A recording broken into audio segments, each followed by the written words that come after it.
hacia el paciente al caminar. A ver, un ratito. ¿Usted por qué está dando la espalda a sus compañeros? Usted tiene que hablar con él. Están ahí parados. No le dejan ver el video.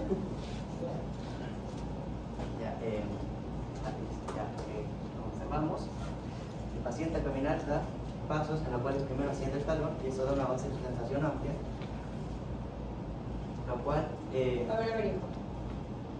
Asienta el talón primero y eso es la base de sustentación aumentada. No, da una base, primero, al dar los pasos al caminar dando grandes pasos, eso va a generar que tenga una base de sustentación amplia, y también al presionar primero con el talón, él va a tener una mayor sensación del espacio en el cual está asintiendo, en el cual está caminando. A ver, hijo. No, a ver. Están más calma.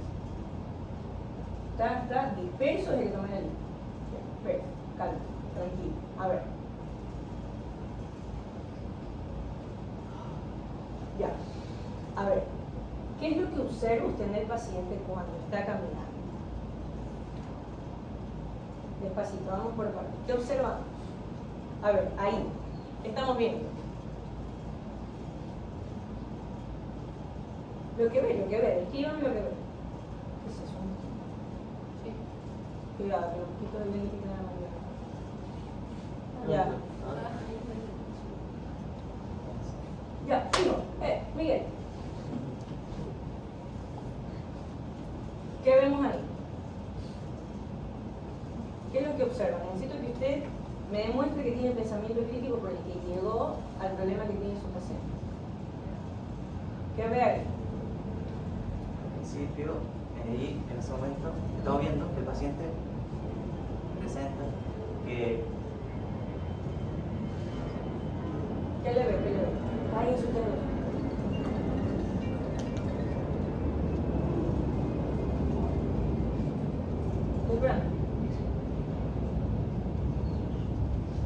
¿Qué le ve? Usted ve, está usted ahí en la sala, usted es el encargado de ese paciente, usted lo ve así, ¿qué es lo que piensa?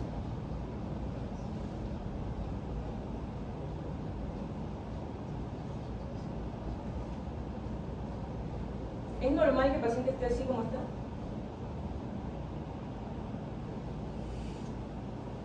¿Qué es lo que ve? ¿Anormal? ¿Qué es lo que le llama la atención? que presenta que las extremidades superiores están en una forma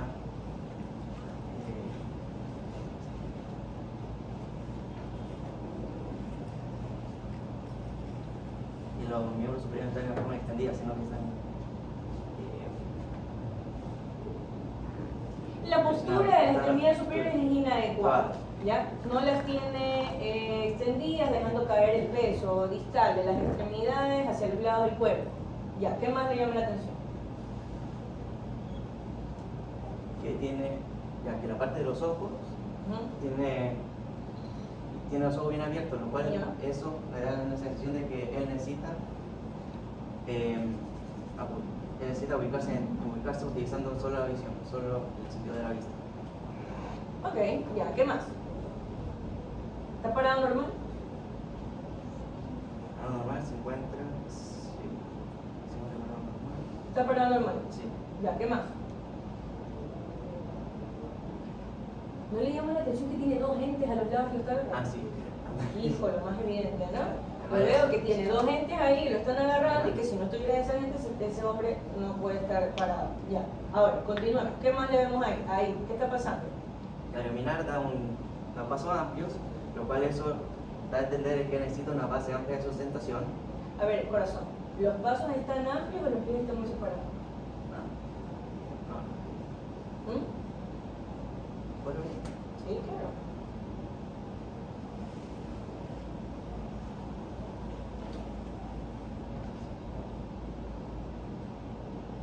Ya.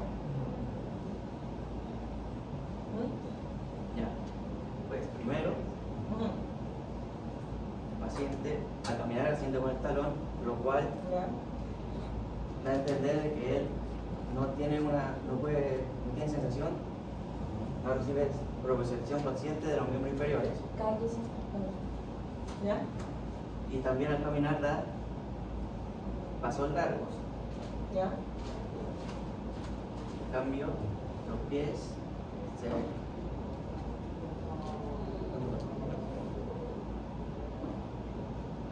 empiezan a caminar, se presentan separados. Están separados. Están Ok, separados. ¿esa separación de los pies qué es? ¿Cómo se llama eso?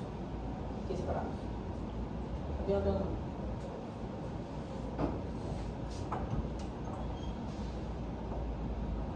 Esa es la base de sustentación aumentada. ¿Sí?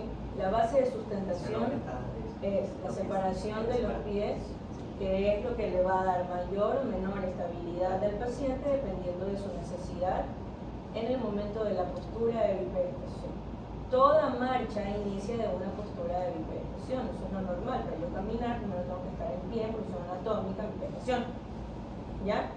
Entonces, la bipedestación normal es que yo no tenga una separación, que yo no necesite una separación de los pies, ¿ok? Para poder mantener el equilibrio. Si lo separo, como en el caso de él, eso es una base funcionamental. No el pisar con el talón, eso no es una base funcionamental. Dar pasos amplios hacia adelante y hacia los lados tampoco es una base funcionamental. ¿Sí? Ok, ¿qué más ven? Sí, también presenta que al caminar necesita que dos personas lo sostengan, debido a que, como ya mencioné, no tiene una proyección consciente de su entorno para poder ubicarse. Asimismo, que también, ¿Cómo sabe que no tiene una propiocepción consciente?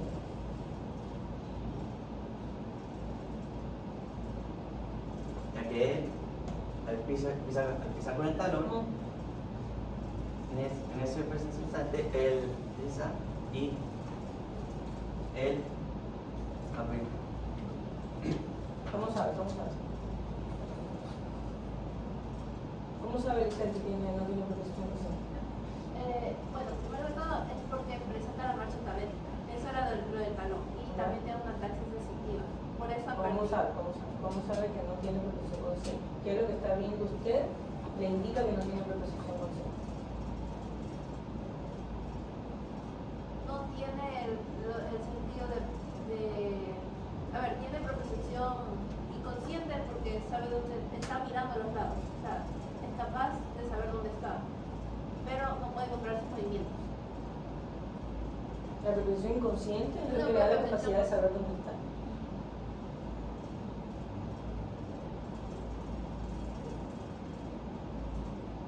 Es algo muy sencillo lo que tiene que explicar, no me lo están pudiendo explicar.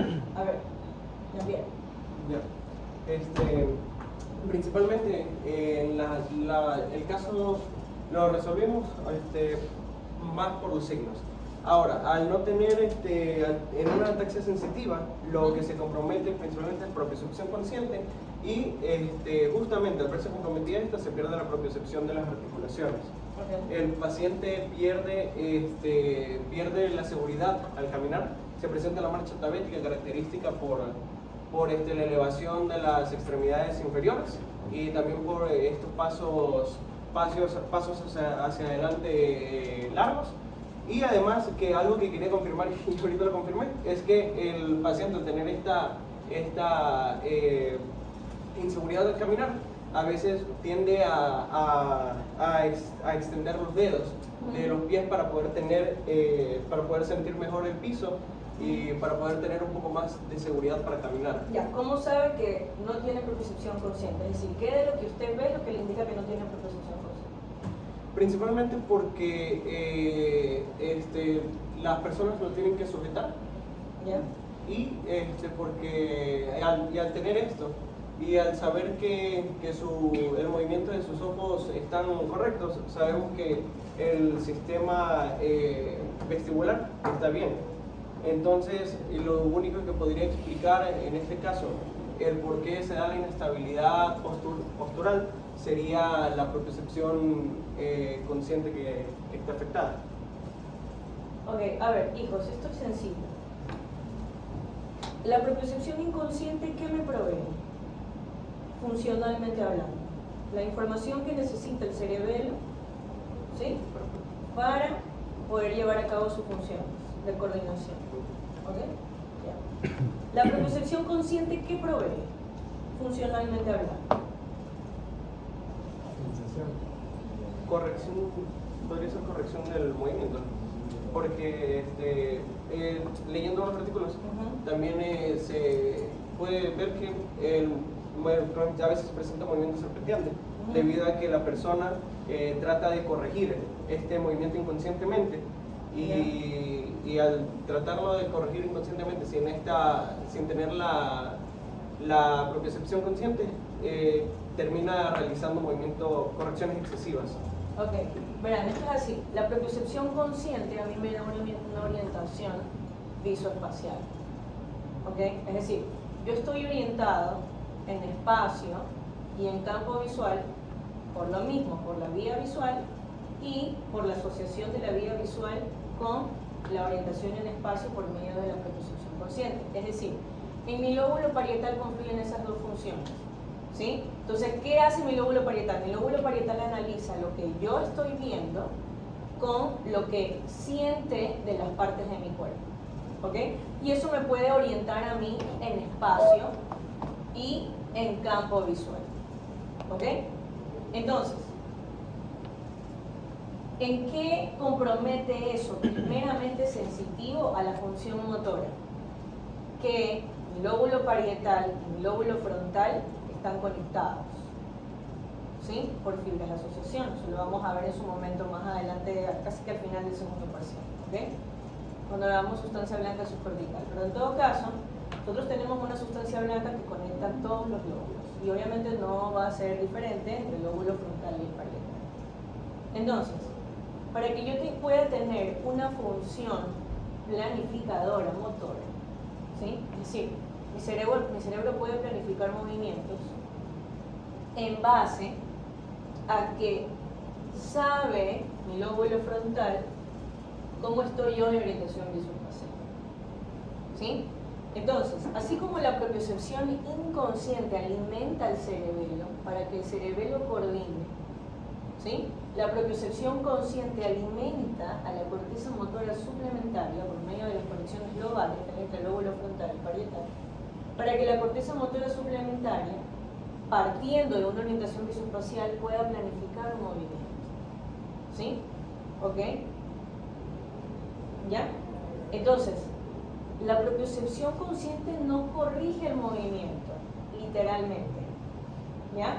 Más bien, lo que sucede, o no sé si eso es lo que me intentó decir, la propiocepción inconsciente, dentro de la limitante que tiene, es decir, está tratando de corregir un movimiento que no está adecuadamente planificado, porque la planificación sí se está haciendo, pero se lo está haciendo en base a una desorientación visoespacial. ¿Sí me doy a entender? ¿Ya? Entonces, ¿qué es lo que sí tiene el paciente? El paciente tiene una desorientación espacial, no visual, pero para yo poder estar orientado visoespacialmente, las dos cosas, es decir, que haya una concordancia entre lo que yo veo y lo que yo como persona estoy ocupando de espacio, ¿sí? En mi campo visual, en lo que yo percibo como mi campo visual, ¿ok? No estoy teniendo la función de propiocepción consciente. Entonces, ¿qué hace el paciente? Que eso es lo que estoy esperando que usted me diga. Por ahí un poquito llego ya a ver, pero no me lo dijo por completo, ¿sí? ¿Qué es lo que le está pasando al paciente? El paciente está sensibilizando lo que sí tiene, ¿ok? Entonces, trata de compensar una desorientación espacial con la vía visual, ¿sí? Y por eso camina así, ¿ok? Nosotros no caminamos viendo hacia todos los lados a menos que estemos buscando algo intencionalmente con la vía visual. Nosotros estamos caminando en una línea recta, ¿sí? En una marcha hacia el horizonte, nosotros marchamos hacia adelante y nuestros ojos están viendo hacia adelante, ¿ok? Porque hay una concordancia entre lo que yo veo y el espacio que yo como gente, como persona, estoy ocupando en ese campo visual, ¿ok? ¿Por qué? Porque entonces yo tengo una concordancia de que yo estoy aquí porque soy consciente de mi propiocepción y que el mesón está allá, que Dayanara está ahí, que Indira está ahí, que Libre está ahí, ¿verdad? Y que entonces si yo quiero caminar en línea recta, tengo a Indira, Dayanara, a Leber, al mesón, y entonces, ¿sí?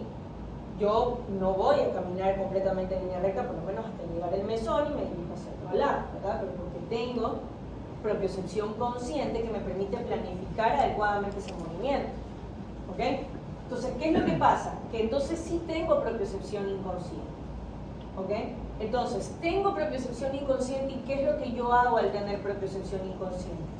Tratar de corregir ese movimiento inadecuado que nunca lo voy a poder corregir por completo. ¿Por qué? Porque es un movimiento planificado que viene de una planificación inadecuada porque no tengo orientación espacial. ¿Sí? Y el cerebelo corrige a partir de una planificación motora más la propiocepción inconsciente. ¿Ok? Claro que el cerebelo puede corregir, pero no va a poder corregir esto porque ya desde por sí la planificación no está adecuada porque no hay orientación espacial. ¿Sí? ¿Ok? Entonces, ¿qué es lo que sucede? Ya desde la fabricación, por así decirlo, del movimiento, ya es un movimiento planificado inadecuado. No es que el paciente no lo pueda planificar, lo planifica, pero sin orientación espacial. ¿Sí? ¿Y por qué no tiene orientación espacial? No porque no vea, que de hecho trata de ver lo más que pueda, ¿sí? Para que sea lo menos inadecuado posible el movimiento. ¿Ok? Entonces, ¿pero qué es lo que le falta? Le falta la propiocepción consciente. ¿Ok? ¿Por qué sé que le falta la propiocepción consciente? ¿Ok? Está bien, por la marcha, pero ¿qué es la marcha académica? ¿Sí? ¿Qué es la marcha académica? Dice, usted que la mencionó. La marcha académica, a ver, primero describiéndola, como vimos en el paciente, es cuando trata de caminar y asienta primero el talón. Ajá. ¿Por qué asienta primero el talón? Para tratar de estabilizarse, yo lo interpreto así. Trata de caminar. Y yo vi, a ver, sé que es una característica de la pelvis dorsal. Ya, eso lo hablamos ya mismo. Sí. ¿Por qué asienta primero el talón? Para ganar estabilidad, porque si no se iría de lado. O sea, ya que no tiene la propiocepción inconsciente, trata de... ¿La inconsciente es la que no tiene? Perdón, la consciente, disculpe. Ok. Inconsciente. Consciente. Inconsciente. Ya. Ahora, propiocepción consciente e inconsciente es una sensibilidad que viene desde ¿dónde? ¿Dónde están los receptores? Viene de la médula espinal, ¿no? ¿Dónde están los receptores? No los axones, los receptores. Los nervios periféricos. Los receptores. ¿Dónde están los receptores? ¿Dónde están los receptores? Órgano tendinoso de Golgi y aparte el uso muscular. Ajá. Entonces viene ¿de dónde? De las superficies articulares, viene de los músculos, ¿verdad? Sí. Ya. Ok. Ahí están los receptores para la propiocepción consciente e inconsciente. ¿Sí? Ok. Entonces, la diferencia es hacia dónde va a ir. ¿Sí? Pero, básicamente, ¿qué es la sensación? Porque yo no tengo una sensación consciente, ¿verdad? Que yo digo, uy, se está moviendo la rodilla, no. Sino que lo que sucede es que el receptor, al tener un movimiento, el que sea, de estiramiento, ¿sí? O sea, es decir, de extensión, de flexión, de lo que sea, el receptor modifica su forma. Esa modificación de forma es lo que hace que se genere un impulso. ¿Sí? ¿Ok? Una señal eléctrica, más bien. Después de la señal eléctrica, ahí va a generar un impulso por el cambio de voltaje. Nada, la polarización y comienza a enviarse todo eso por medio de la vía. ¿Ok? Entonces, el origen, por así decirlo, de la sensación es la misma. ¿Ok? Ahora, ¿qué es lo que va a buscar hacer el paciente? Va a buscar de forma automática, porque no es que lo hace consciente, no es que conscientemente dice voy a pisar con el talón, voy a pisar con la punta del pie, sino que el paciente de forma automática, ¿qué es lo que busca hacer? ¿Sí? En donde haya más receptores propioceptivos, lo va a sensibilizar, ¿ya? Para que pueda enviar, por así decirlo, de alguna forma exagerada, señales de propiocepción, tratando de compensar la falta de propiocepción consciente. ¿Sí? Entonces, por eso propicia el talón, ¿sí? Porque ahí hay más receptores de propiocepción. ¿Sí? Ok. Entonces, esa es la razón por la cual pisa con los talones. ¿Ya? Entonces, ahora sí, pisa con los talones. ¿Qué más caracteriza la marcha tabélica, dice? Además de pisar con los talones. ¿Qué más caracteriza? Se lo dijo Jean-Pierre. ¿Cómo camina el paciente? Mírenlo. Inestabilidad. Base amplia de sustentación. Base de presentación. ¿Y qué más? Miren, miren. Que los dedos se contraen y trata de pisar más ¿cómo es? Se flexiona, Se flexiona los dedos. o se extiende. Yo mismo flexionaba. Se flexiona.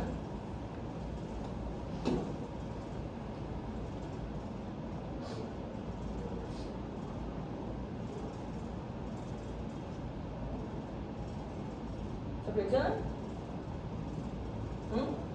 ¿Acepto, Isabel? Están extendidos. Ah, ya. ¿Y qué más? Lo que es más claro después de Que no se ver puede mantener de pie. que O sea, pisa, lo que es más claro después de ver que pisa con el talón, hija, levanta demasiado la pierna, lo mismo. ¿Sí? Porque yo quiero levantar demasiado la pierna porque quiero activar demasiado la articulación de la rodilla, demasiado la articulación de la cadera, demasiado la articulación de la rodilla. ¿Sí? Quiero mucha estimulación propioceptiva. ¿Sí? Por eso camina así el paciente, como que ya casi que va a levantar toda la pierna y la deja caer, para que caiga con fuerza, más posición, dame más posición de la poca que tengo, ¿sí? Ya. Ok. ¿Sigue el resto? Ok. Entonces, ¿qué otra cosa también vemos que lo mencionábamos con Jean-Pierre, ¿verdad? El serpenteo, ¿sí? Es eso que quiere hacer la propiocepción inconsciente para tratar de corregir ese movimiento que igual es un movimiento no planificado. Ahora, esto es sencillo. El cerebelo sabe que el movimiento no está bien y está tratando de hacer lo que puede para corregir. El problema es que no se va a poder corregir porque viene de una planificación no adecuada, ¿ya? Entonces, ¿por qué el cerebelo sabe precisamente que no está bien? Porque le está llegando toda la propiocepción inconsciente de que está caminando como si le está rarito. Claro, pero el cerebelo dice, ¿qué me está caminando raro? ¿Ya? Entonces trata de corregir. Ahora, cuando trata de corregir, ¿qué es lo que hace? Y esto no solamente pasa con la marcha, ¿ah? Pasa con todo este tipo de ataxias sensitivas que también puede afectar a los miembros superiores. ¿Ok? Que en este caso, él también lo tiene afectado, solamente que no se está viendo en el video alguna prueba en específico para verificar una ataxia pendicular sensitiva. ¿Ok? Sí, pendicular inferior, porque lo estamos viendo marchar. Obviamente la troncal está claramente comprometida, ¿ok? Pero no hay una prueba en específico, porque las mismas pruebas que hacemos de seguimiento, de alcance de objetivo, como índice nariz, índice, seguimiento y todo lo demás, también se hacen, ¿ok? Se hacen toda ataxia, de hecho, sino que yo tengo que ver, según su comportamiento, que a dónde se va a una ataxia cerebelosa o a una ataxia sensitiva, ¿ya? Entonces, ¿cuál va a ser el comportamiento que vamos a ver y cómo vamos haciendo la diferencia? ¿Qué veíamos nosotros con el paciente anterior? Veíamos a un paciente que cuando hacía un examen de seguimiento, ¿ok? ¿Qué le pasaba? Hacía pausas, porque tenía disinergia. ¿Y qué también le pasaba? Que no alcanzaba los objetivos cuando tenía que medir un objetivo alcanzable durante el rango de movimiento. Entonces, en ese contexto lo que puede pasar es que yo me pase el objetivo o me quede antes en un contexto de dismetría, hipometría, hipermetría. ¿Qué también va a pasar? Que puede que haga el rango de movimiento adecuado hacia la dirección en donde tiene que hacer el seguimiento, ¿ok? Pero no mide el tiempo en el que tiene que flexionar versus extender, ¿ok? Y entonces tenemos un problema de cronometría, ¿ok? Que era lo que veíamos con el paciente anterior. ¿Qué pasa con el paciente atáxico sensitivo? ¿Cómo lo diferencio de todas esas características cerebelosas? Que por sí, pues también pasa lo del tema de temblor intencional, que también es una forma de intentar corregir el problema de falta de coordinación. ¿Cómo lo podemos diferenciar de una ataxia sensitiva? Miguel. No. Cerebelosa de la sensitiva. Primero de la cerebelosa, el paciente Ya dije yo de cerebelosa sensitiva. de la sensitiva, presenta movimientos extrínsecos oculares normales, ¿Ya? sino que en este, como usted ya mencionó, él debe sustentar la propiocepción a través del campo visual. Ajá. A través del campo visual. Ok, ya. Esa sería una diferencia. Que en el caso del cerebeloso puede o no puede tener compromiso de los movimientos extraoculares, y si los tiene, ¿qué va a presentar? Nistagmo. Nistagmo. Ok, bien, nistagmo. Ya. Ok, entonces en este paciente, nistagmo precisamente, No. a menos que haya una ataxia sensitiva por una lesión en tronco y que me esté comprometiendo, ¿sí?, la vía de los cordones posteriores, ¿sí?, más núcleos vestibulares. Era lo que podría pasar. Entonces yo puedo tener un paciente atáxico sensitivo, ¿sí?, con nistagmo. Puede ser. Ok. ¿Qué más, Miguel? Otra diferencia. Movimientos para alcanzar un objetivo. ¿Cómo sería de diferente? ¿Tuviese temblor? ¿El sensitivo? No. Ok, ya, entonces, ¿qué tendría? ¿O lo haría normal? Eso es lo que quiero saber. No, sí, en el sensitivo lo haría normal, lo haría ¿Ya? normal. ¿Lo haría normal? No. ¿Ya? No lo puedo hacer normal, hijo, porque igual, acuérdense, no tiene propiocepción consciente. Entonces, el problema de este paciente es que no está planificando un movimiento, ¿sí?, a partir de una orientación espacial, ¿sí? Y ahí es cuando hace el serpenteo, ¿ok?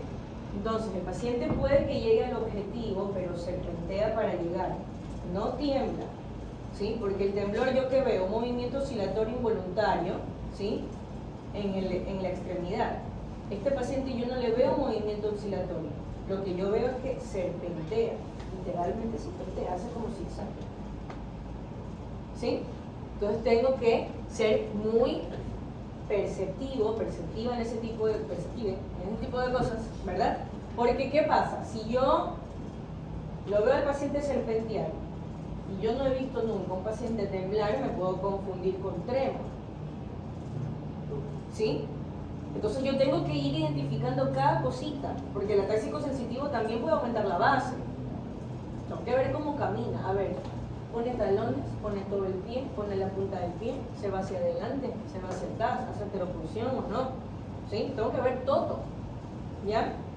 Porque se pueden confundir, ¿ya? ¿Ya? Entonces ahí veo el serpenteo. Yo lo puedo hacer en cualquiera de las mismas pruebas que hago con cerebelo, las hago acá y veo la diferencia, ¿ok?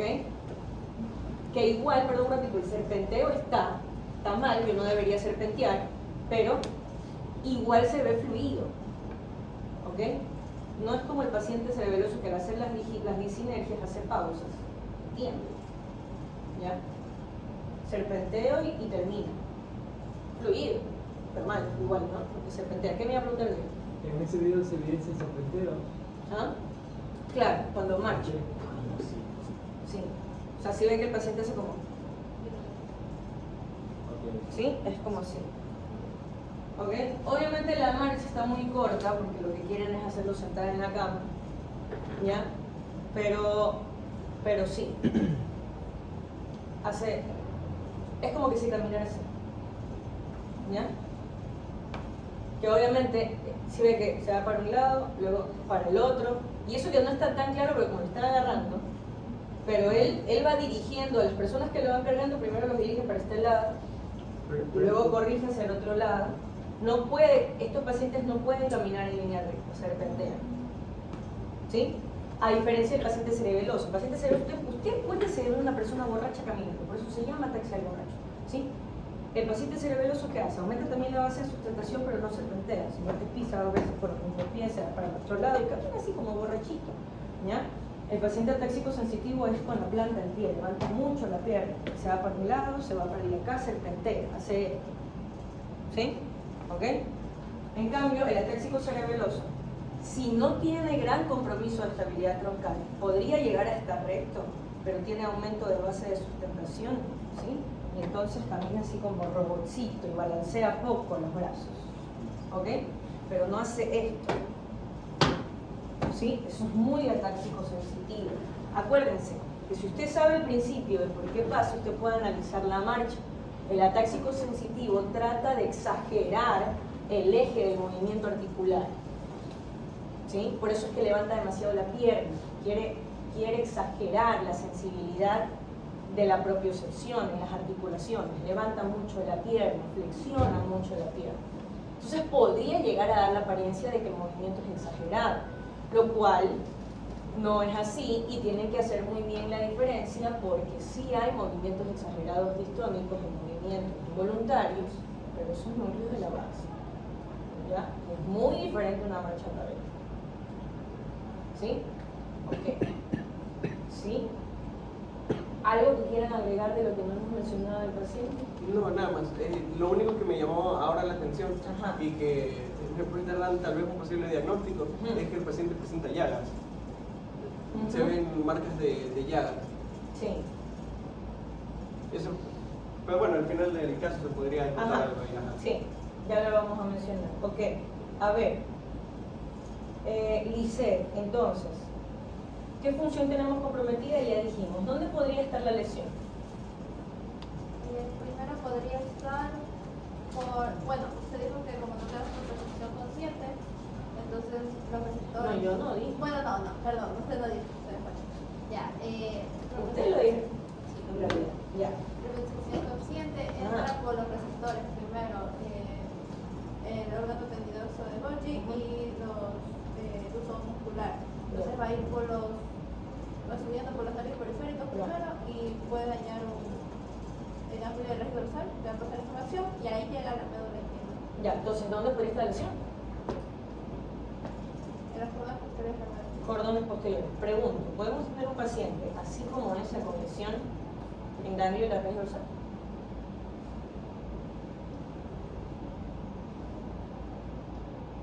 Eso mismo así, ¿no? Así, así. Lesión de ganglio de la raíz dorsal. Es que sí podría estar lesionado, pero no estaría lo mismo así. ¿Pero qué? Sí, sí podría estar lesionado. Sí podría ser. Porque primero por ahí va a pasar toda la Y pero tendría más compromisos sensitivos, estamos de acuerdo, de otras modalidades sensitivas que no solamente son de los cordones posteriores, ¿verdad? Sí. Ya. En este paciente, ¿dónde podría estar la lesión? Y dígame nivel. Si me habla de cordones posteriores, dígame nivel medular. Cordones posteriores, el nivel lumbosal. Lumbosal, ok. Porque se Ya. puede ver en la pierna. Ok, Miguel. Lumbosal, pero está de acuerdo. Sí. Sí, también el nivel lombos, pero porque está comprometido también la de los brazos y las piernas. Doctora, Si es brazo, entonces también lumbosacro.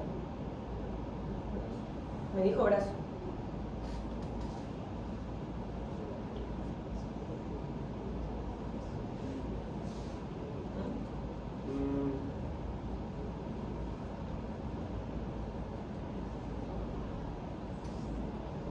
podría hablar más el compromiso a las piernas.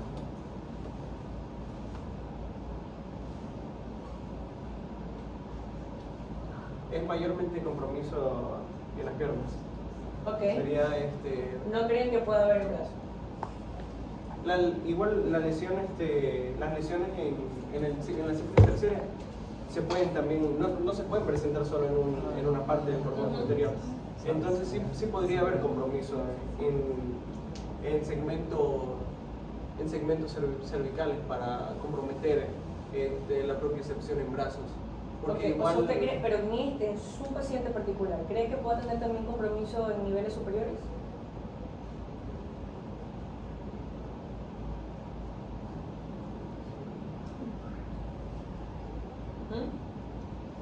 Miguel, ¿le parece?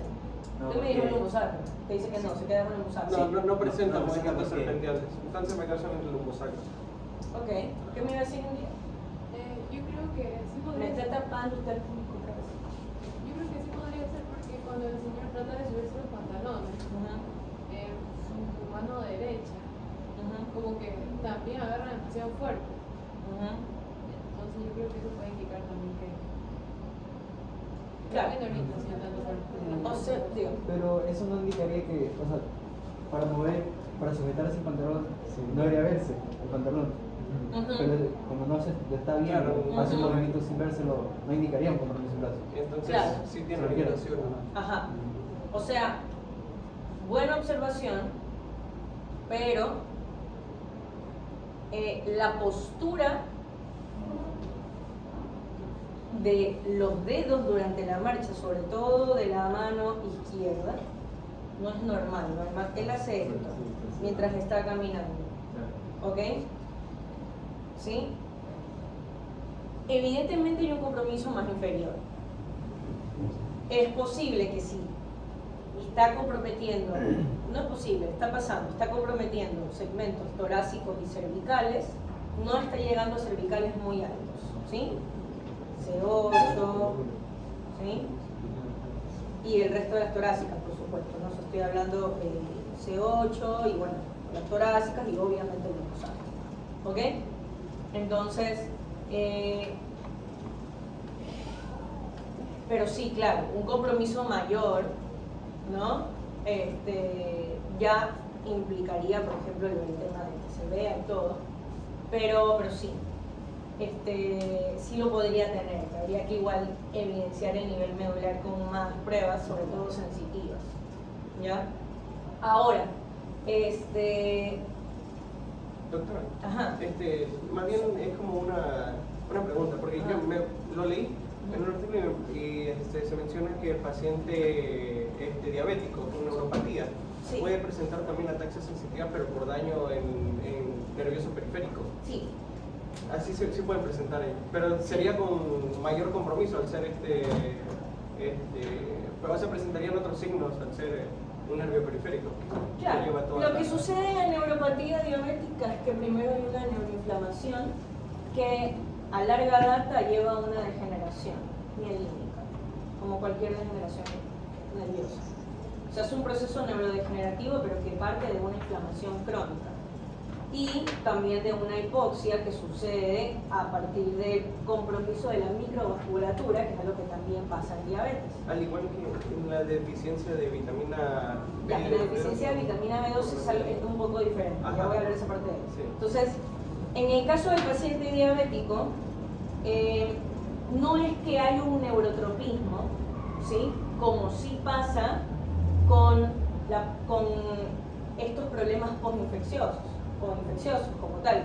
Es decir, que el bicho sea neurotropo, ¿ya? Así como cuando hablábamos del SARS-CoV-2 que tiene un neurotropismo por ir a los receptores del nervio olfatorio, ya hay bichos que son neurotropos para raíz dorsal y para los axones que transmiten los impulsos justamente de los receptores propioceptivos, ¿ya? Inconscientes, o sea, lo que se va a cordones posteriores. Entonces,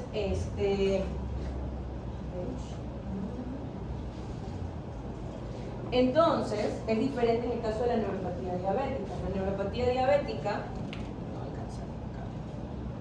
en la neuropatía diabética lo que sucede es que...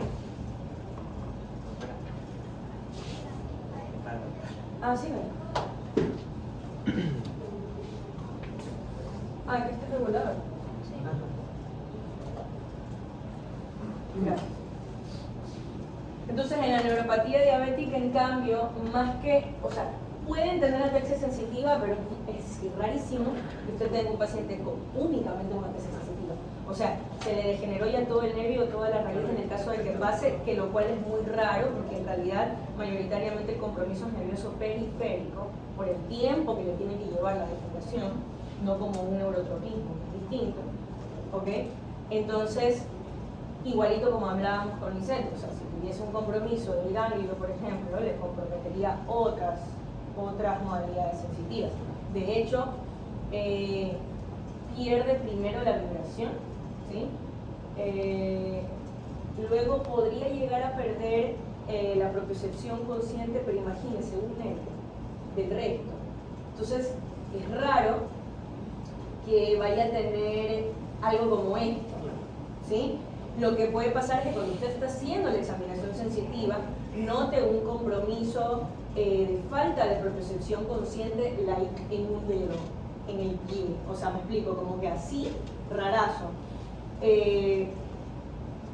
No pasa, porque pues es más compromiso del periférico. Entonces, más que el paciente desarrolle una ataxia, porque para que sea ataxia tiene que tener pérdida de la propiocepción consciente, por lo menos le comprometa los miembros inferiores, o que le comprometa a ambos miembros superiores, cuando estamos hablando, o por lo menos todo un miembro, ¿ya?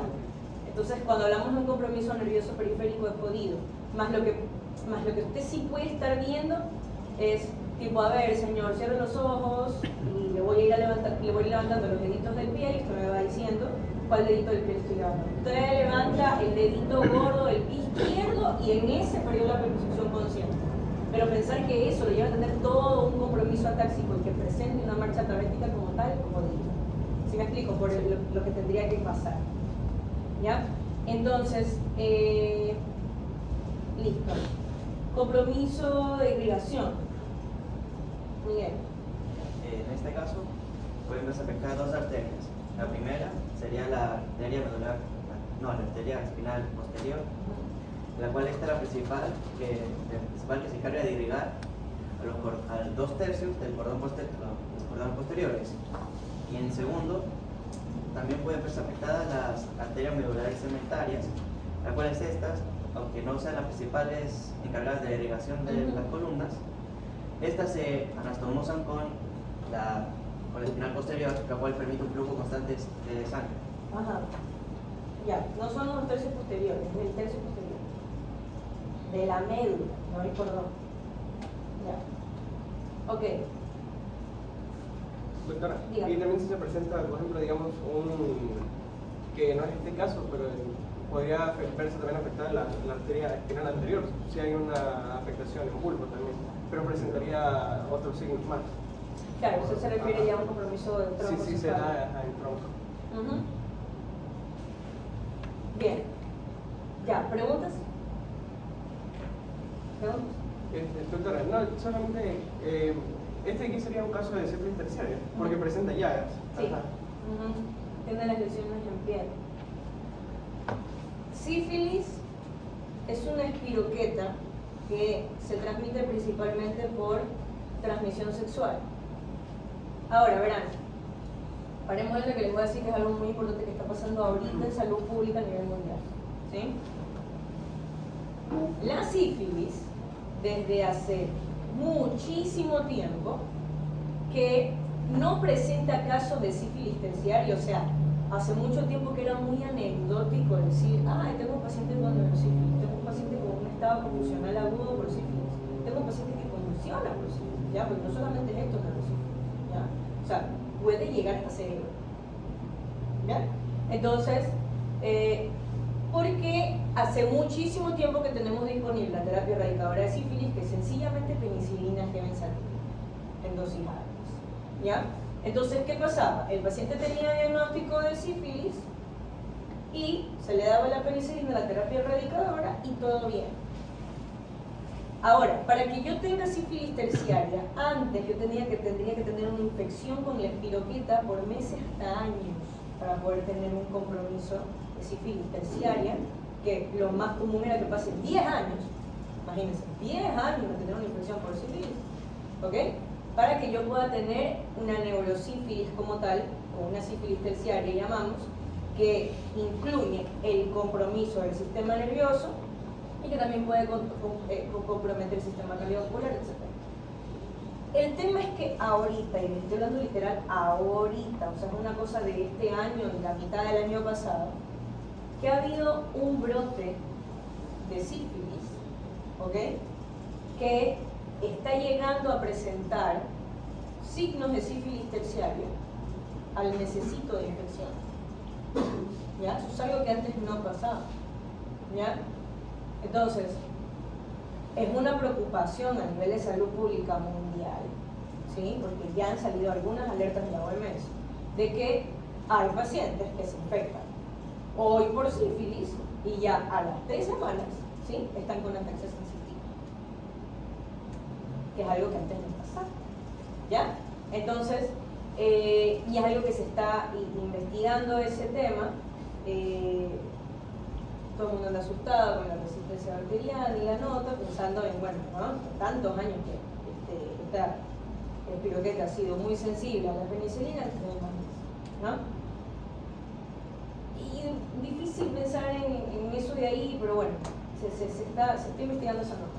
En todo caso, para tener en cuenta, algo les iba a decir, se me fue, no me acuerdo si era de la sífilis, creo que no era de la sífilis. Pero bueno, si me acuerdo les digo, ¿alguna otra pregunta? Digo. Ya me acordé, perdón, disculpen. La sífilis no solamente es de transmisión sexual, obviamente también tiene formas de transmisión. Si la mamita tiene, pues puede ser congnatal, y hay sífilis neonatal, ¿sí? Que esa es terrible, ¿ya? O sea, ahí sí nace con la neurosífilis purita, ahí sí no camina, una cosa horrible. Que igual, por la misma razón de lo que les he hablado, las terapias erradicadoras, ya no hay sífilis neonatal. O sea, no se ve hace muchos años sífilis neonatal, ¿ya? Ahora sí, digo. Pues, o sea, de que sea difícil, puede ser difícil, pero si solo se ve comprometido un lado de los cordones posteriores, de un lado caminaría normal y del otro tendría los movimientos exagerados, o Claro. como así, y el otro a veces demasiado la pena para caminar.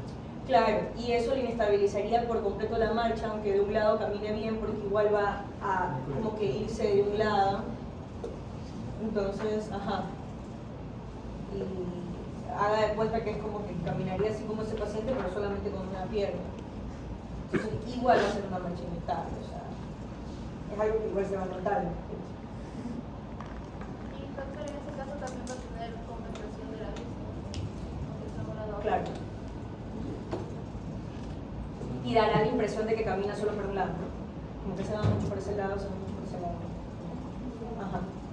Sí. Que no, o sea, no pasa, pero bueno, digo, es una posibilidad, ¿no? Sería algo bastante raro, pero es una posibilidad. Yo no he visto al menos. Lo que me ha tocado ver sí son ataxias sensitivas unilaterales, o sea, como que se bloqueo y solamente compromiso del miembro superior. Que como mencionaba Jean-Pierre también, este tipo de situaciones, además de por ser degenerativas, por ser por bichos neurotropos, como en el caso de la espiroqueta, de la sífilis, también pueden ser por procesos degenerativos, que pueden ser procesos degenerativos de dos tipos. Puede haber una degeneración por déficit de cianocobalamina, como usted lo mencionaba, por la vitamina B12, o puede ser un proceso degenerativo que no es muy común en realidad, de hecho es nada común que suceda en los cordones posteriores, ¿ok? Un proceso degenerativo de sustancia blanca, ¿no? Como por ejemplo esclerosis, ¿sí? Si tenemos una lesión esclerótica en cordones posteriores, ¿sí? En un contexto de una esclerosis múltiple, podría llevar a tener una ataxia sensitiva, pero no es muy común. O sea, en un contexto de esclerosis múltiple, primero es más común que se afecte cerebro, ¿sí? Sustancia blanca subcortical. Es muy raro que sea trompo y médula, aunque puede pasar, en ese caso podríamos llegar a tenerlo, pero difícilmente va a ser un paciente que se va también a presentar así, porque no es una degeneración como que localizada en los cordones, como si sucede en sífilis por el tropismo que tienen por las partes sensitivas, por los cordones posteriores. Sería el típico paciente que por ahí presenta más bien parecido a lo que pasa con el diabético, ¿no? Como que muy localizado en alguna parte de la extremidad, falta de propiocepción consciente, y que luego ya no, porque ya pasa el proceso neuroinflamatorio de la actividad autoinmune. Entonces, así, es más, la degeneración que puede darse por déficit de cianocobalamina, que también es muy poco común, ¿ok? O en el caso de sífilis terciaria, ¿no? O ya, por ejemplo, bueno, si estamos hablando de un compromiso vascular que solamente sea en la parte posterior, pues por supuesto se va a presentar así también, ¿no? Porque estamos localizando ya como tal en el cordón. Listo. ¿Preguntas? Ya. Chao. Gracias. Grupo 3.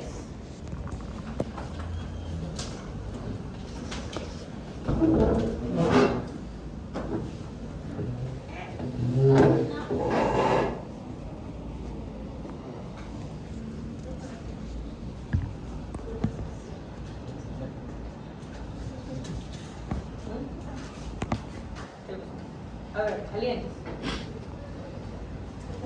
Tenemos una paciente de sexo femenino a la cual se le procede a hacer una evaluación neurológica a través de la prueba de los y se le observa que tiene ataxia appendicular en los miembros inferiores, también tiene dismetría, hipotonía. Por comprobar estaría inestabilidad troncal, también presenta temblores cinéticos en las piernas y también sería probable disdiapocinesia. Disdiapocinesia. Sí. Ok.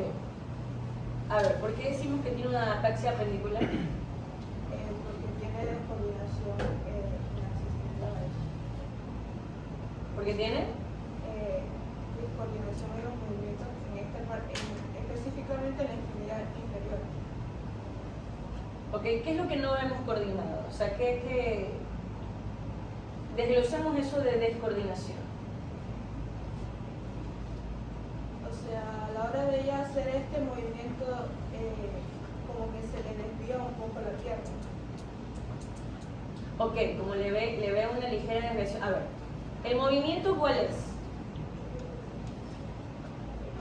Con el talón deben seguir el camino de la superficie ósea, ¿no? Entonces, ¿qué es lo que pasa? Primero, ¿qué pasa cuando llega a rodilla? Como que se queda un tiempo ahí.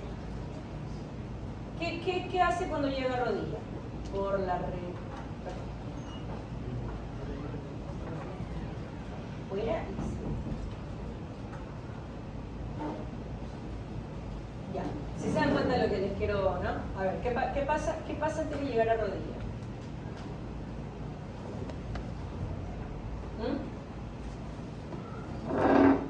¿Qué pasa, Lienis, antes de llegar a rodilla? Como que pausa. Pausa.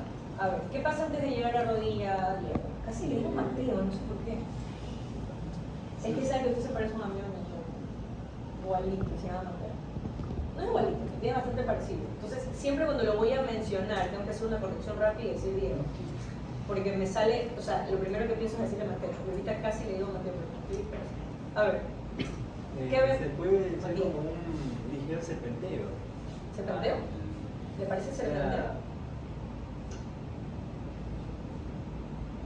O sea, como lo que está llegando el talón a la rodilla. Verá, serpenteo, sé que uno puede confundir. Serpenteo es literalmente un movimiento en zigzag. ¿Sí? Es como un movimiento en zigzag. Y a mí no me parece mucho que sea como en zigzag, ¿no? Porque el movimiento en zigzag, el movimiento en serpenteo, aunque sea un movimiento que no está adecuado, se ve bonito el zigzag. ¿Sí? Evidentemente no está llegando directamente a la rodilla. Antes de llegar directamente a la rodilla, ¿qué hace Paula? Intenta llegar como que al punto de inicio de la rodilla, como que establecer un inicio, o sea, establecer estabilidad, como Ya. para poder iniciar el movimiento. Ok, entonces, lo que estamos viendo, porque vean esto. ¿Sí? Verán. Ahí está levantada sobre la rodilla. Lo normal es que el talón caiga sobre la rodilla, sin que pase nada más. Entonces, ¿qué es lo que pasa? Ella llega a la rodilla, ¿sí? Se desvía hacia adelante, luego quiere regresar de nuevo a la rodilla, pero se la pasa, y al intentar alcanzar de nuevo la rodilla, se la vuelve a pasar hacia adelante, y ahí la alcanza recién. ¿Ok? Entonces, ¿qué es lo que podemos notar con eso? A ver, el movimiento completo, ¿qué es? Tocar rodilla con el talón, seguir el camino de la superficie ósea y tocar el dorso del pie contrario, ¿no? Eso es lo que tengo que hacer. Entonces, para poder hacerlo bien, primero tengo que iniciar golpear la rodilla, ¿verdad? Eso sería la postura inicial para el movimiento, ¿correcto? Entonces, ¿cuál es su problema? Tiene varios problemas, pero el problema que estamos analizando ahorita, ¿cuál es? La postura inicial para el movimiento objetivado. ¿Ok? No encuentra estabilidad para la postura inicial para que a partir de ahí se dé el movimiento objetival. ¿Ok? Listo. Ya vamos a definir eso a qué va. ¿Ok?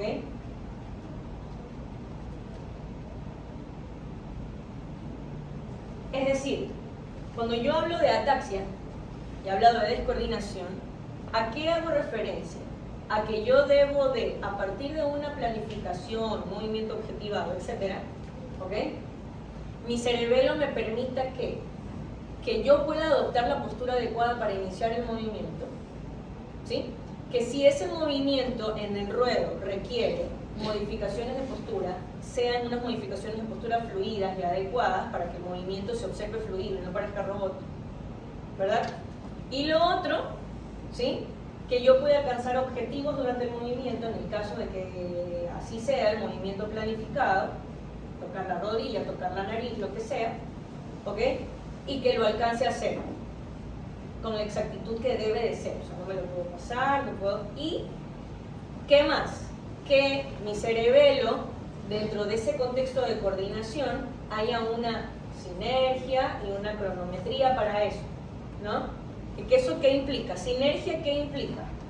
Que si se tiene que activar más de un grupo muscular, se haga al momento que es, ¿ok? ¿Y qué implica cronometría? El cálculo del tiempo en el que se debe de mantener cada movimiento.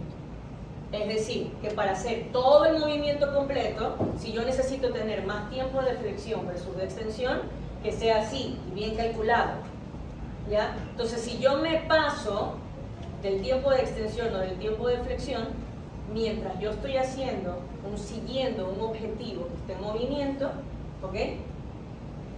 Me voy a quedar. Entonces ahí es cuando hacen las pausas y eso es lo que se puede resumir o se puede catalogar por completo dentro de la ataxia como tal, ¿no? La disinergia, la discronometría, la dismetría, obviamente en eso ponemos el temblor y la inestabilidad troncal durante el movimiento. ¿Ok? ¿Qué más me dijo que tenía? Me dijo ataxia pendicular, dismetría. Ya, ¿en qué momento vemos la dismetría y qué tipo de dismetría tiene?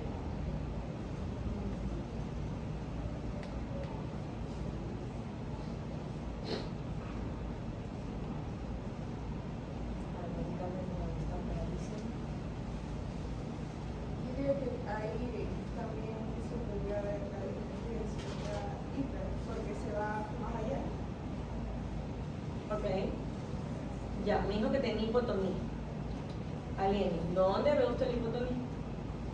O sea, no se puede ver, pero al momento de que él le flexiona y le extiende la pierna, se podría ver como una hipotonía. A ver, ¿se ve hipotonía o se ve flacidez? A ver, el tono usted no lo ve, el tono usted lo siente, ¿ya? ¿Dónde usted me dice que...? Creo que es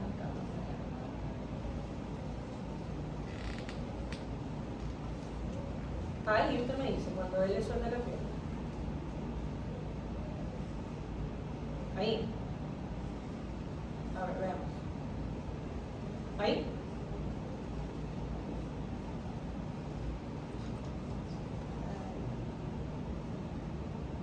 Ahí él está, vean lo que hace él. Él le dice, a ver, no señora, mira, sigue el movimiento, ¿no? Es así, él le coge la pierna y le hace una examinación pasiva y le indica el mismo movimiento. Tiene que tocar aquí, tiene que seguir, tiene que tocar aquí, tiene que seguir.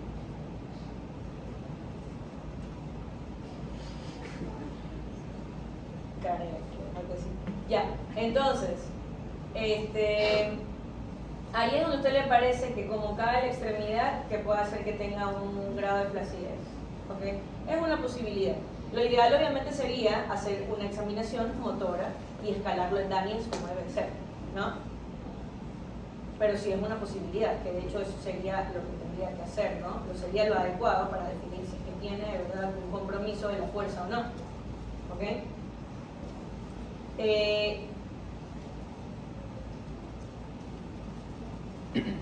Porque claro, si se dan cuenta ustedes, ya bueno, perdón, ya eso lo voy a decir después. Ok, ¿qué más habíamos dicho? Temblor. Ya, ¿en qué momento vemos el temblor? Bien. Cuando va a iniciar el movimiento, cuando tiene el talón cerca de la rodilla, en esa posición inicial que mencionó, ahí se ve como un ligero temblor, porque no llega primero a tocar el talón con la rodilla.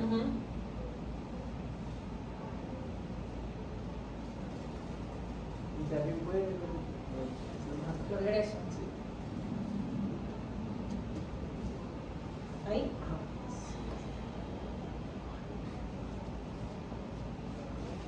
¿Qué le pasa? Ya. ¿En dónde?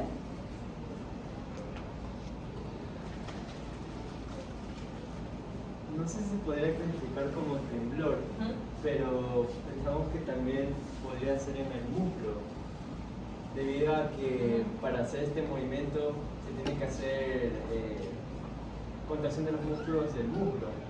Entonces vemos como que si el muslo tiembla algo y eso produce que sí no haya esa dismetría en el momento de flexionar la pierna para alcanzar el talón con la rodilla. Ok, a ver, hay una diferencia entre temblar y entre tener inestabilidad durante la postura del inicio del movimiento, ¿no?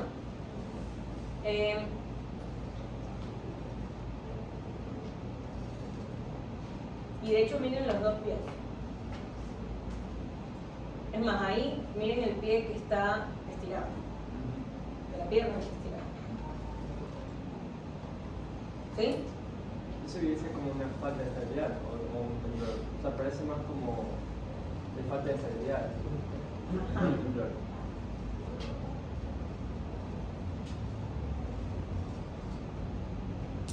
Ajá. O sea, se evidencia una falta de estabilidad en los músculos del muslo. Claro, o sea, es para la postura en realidad. El problema es el tono postural, ¿ya? Y de hecho por eso pasa también eso que se le cae la pierna, ¿no? Que habría que identificarlo bien escalarlo bien en Daniel para saber si hay una hipotonía como tal. Pero en todo caso el tono postural sí hay un problema con el tono postural. ¿Ok? Listo, ¿qué más habíamos dicho? Creo que nada más. La electricidad troncal, pero eso ya estaba como stand-by porque había que hacerle más pruebas para confirmar que tenía inestabilidad troncal. Ok, ¿por qué pensamos que tiene estabilidad troncal? Sí. Nosotros habíamos pensado en estabilidad troncal, claro, respecto a otras pruebas, pero en ese momento se ve que la paciente está como recostada y no se ve como la estabilidad como para poder retenerse, o sea está apoyada y está retenida con los almohadones. Y no lo podemos determinar porque no está haciendo como una marcha o no está sentada netamente como para hacerle pruebas apendiculares netamente que evalúen también la postura de él. Pero al realizar la prueba de las extremidades inferiores, se ve también que la falta de una estabilidad proximal, lo cual ya influye Claro, porque levanta la pierna. claro, ya va influyendo en lo que es el tronco inferior, que probablemente esté influyendo también en lo que es el tronco superior, pero no lo podemos evaluar, sí se puede, Se puede, pero no se ve. No se ve. Ok, claro, sí podemos inferir, porque a ver, lo adecuado, si es que yo estoy evaluando cosas distales, es que el paciente esté así, como él, ¿sí? Y que yo haga esto así. ¿Ok? Entonces, es probable que lo haya, aunque no lo podemos hacer evidente por los momentos en el video. Ok. Paula, entonces, funciones comprometidas. Entonces, bueno, nosotros habíamos pensado de que en estos pocos segundos de video se pueden evidenciar algunos algunos signos que pueden llevar al compromiso de función. Habíamos pensado más en la función córtico-cerebelosa, la cual está en el lóbulo posterior. Pensamos que había más compromiso en esta, pero no pensamos en esta como la única, sino que también había compromiso en lo que es la disfunción espinocerebelosa, ya que esa como que se va relacionando para lo que es lo que muestra en la dismetría. Ya, entonces también como había... ¿En la dismetría? Sí, en la dismetría que ella presenta al momento de... O sea, perdón que le interrumpa. Si yo tengo dismetría, tengo un compromiso espinocerebeloso. No directamente, o sea, pero hay como que una relación para lo que es la propiocepción. Ya. Entonces como que se puede ver involucrado eso. La hipotonía, como ya habíamos mencionado, no se puede, no la vemos, pero verdaderamente siento que no es por nada, pero sí siento que se ve bastante como que al momento de que ella como que se le agua y se ve como que está muy flequita, pero como que sí, como que se siente como que eso está cerca. Ajá. Entonces pienso que estaría involucrando lo que es no está tanto en el hemisferio, probablemente se atiendan a esto, pero pensábamos en lo que era una correlación en ver y rostral, involucrando mayor parte de lo que es el lóbulo posterior, pero estaría ya ampliándose como para lo como usted ya había mencionado, todos estos síndromes se vuelven más cerebelosos, pero ya... Bueno, no todos. O sea, no todos, como, no todos, pero como que ya estaría direccionándose hacia el pancerebeloso porque el lóbulo posterior ya se ve, la función córtico-cerebelosa ya se ve bastante comprometida, direccionándose más a lo que es espino, pero también la parte del lóbulo ya empieza a comprometerse lo que es la función también, eso que también se ve involucrado en lo que es la función de la estabilidad troncal. Es decir, mayoritariamente un compromiso cerebro-cerebeloso, pero también un compromiso espino-cerebeloso. Pregunto, ¿no podría ser al revés? O sea, ¿por qué pensamos que es más cerebro-cerebeloso? Sí podría ser a la vez. La razón por la que pensamos que es predomina en neocerebelo era porque al ser un movimiento planificado y haber esa dismetría, pensamos directamente en neocerebelo, en núcleo dentado. Pero también analizando como argumento la falta de tal vez un compromiso de tono y esa estabilidad, esa falta de estabilidad en el muslo para hacer este movimiento. Eso también da peso a que sea un compromiso de espino cerebeloso, o sea, del lóbulo anterior. Entonces sí podría llegar a ser un predominio en el palio cerebelo. Ya, y es que porque si yo puedo confirmar, que no lo puedo hacer por completo con el video, si yo puedo confirmar que tiene mayor compromiso de inestabilidad, probablemente si yo hago más pruebas que puedan sensibilizar la coordinación motora distal, ¿sí? No estoy haciendo una prueba de seguimiento, capaz una prueba de seguimiento para identificar realmente y descartar si es que existe una dismetría, ¿ok? Porque realmente la paciente pausas como tal no hace, no como las pacientes anteriores, ¿sí? ¿Se acuerdan de las pacientes anteriores? Nosotros veíamos clarito una pausa, ¿ok? Que hacía por lo menos de un segundo más, ¿verdad? Y que ahí veíamos que era clarita que la pausa hacía un ligero temblor y llegaba, ¿verdad? Eso tal cual con esta paciente no estamos viendo. O sea, sí estamos viendo que tiene dificultad para adquirir una postura para iniciar el movimiento. Estamos teniendo un problema en que no pasa mucho, estamos viendo que el pie llega y tiembla, o que hace muy bien el movimiento y antes de llegar hace una pausa. ¿Qué es lo que nos pasaba con los otros pacientes? ¿Se acuerdan? ¿Qué es lo que pasa con esta señora? esta señora no tiene un buen control proximal.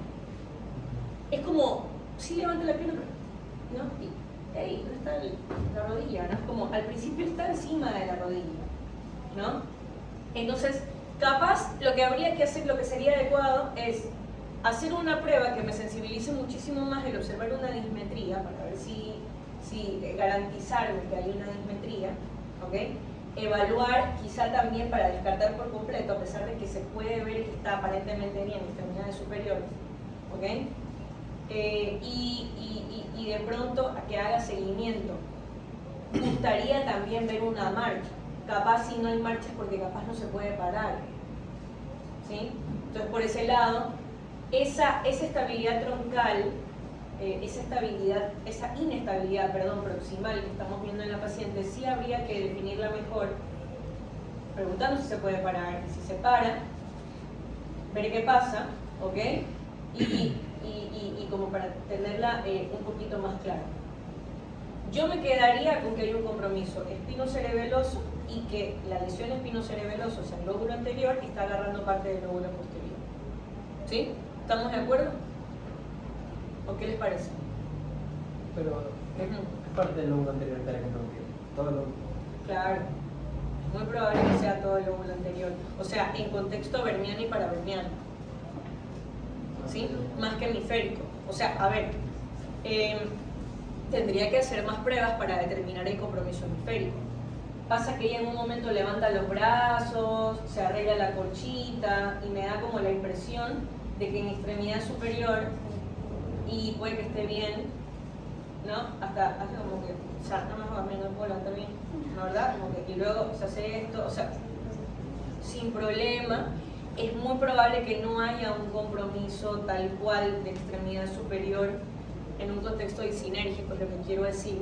Entonces me llama mucho la atención en el caso de ella, tendría que identificar bien lo del tema de inestabilidad troncal, pero en el caso de ella, a diferencia de los otros pacientes, a mí me llama mucho la atención el compromiso proximal que tiene, ¿ya?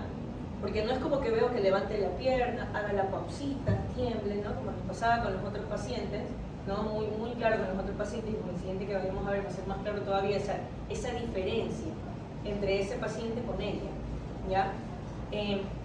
Entonces, yo pensaría que sería más un compromiso verniano, paraverniano, ¿ok?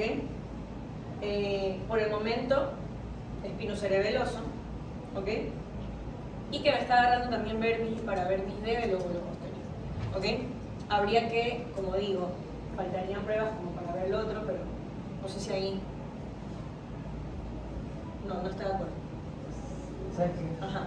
Bueno, obviamente no se ha vendido, pero los brazos según está bien. Pero, o sea, no sería solo comprometido la parte, se me fue el término, somatotópicamente vermis, el lóbulo anterior, somatotópicamente solo la parte que compromete piernas y tronco. Solo esa parte. Claro. Y solo habría compromiso cerebroso. Porque no llega, creo que ahí el cerebro cerebroso. Claro, o sea, lo que pasa es que, como les decía,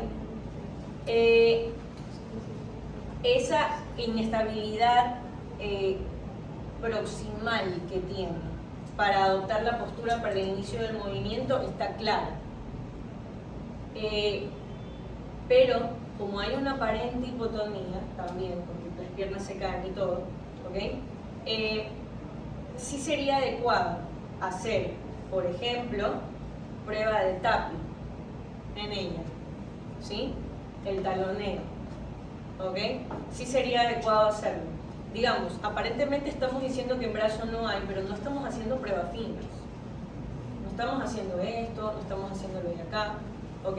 Entonces, habría que hacer pruebas finas en extremidades superiores para descartar bien eso. Y habría que hacer taloneo, ¿sí? Habría que hacer taloneo y una gradación en la escala de Daniels en la paciente para determinar bien la parte de la fuerza, ¿ok? Y habría que hacer un taloneo para sensibilizar la parte de disinergia, ¿sí? La disritmia, todo eso de ahí, para descartar por completo ese compromiso y determinar bien lo de la parte del lóbulo posterior. Por eso es que yo me quedo con que hay predominio espinocerebeloso en realidad, que podría haber un compromiso cerebro-cerebeloso, que lo sensibilizaría con una prueba de examinación de coordinación consecuente, que sería una prueba de repetición, por ejemplo un taloneo y así, ¿ok? Para determinar esa parte. Diga. En caso de que, o sea, se está pensando de que es parte anterior y también posterior, pero en la parte posterior solo sería, o sea, cinematográficamente hablando, de los miembros inferiores. Claro, por eso... Porque si se está como esparciendo la lesión allá voy. con Justo. otros exámenes... Claro, quedaría en realidad miembros superiores más arriba, por supuesto. Es que por eso mismo es que yo haría pruebas en extremidades superiores.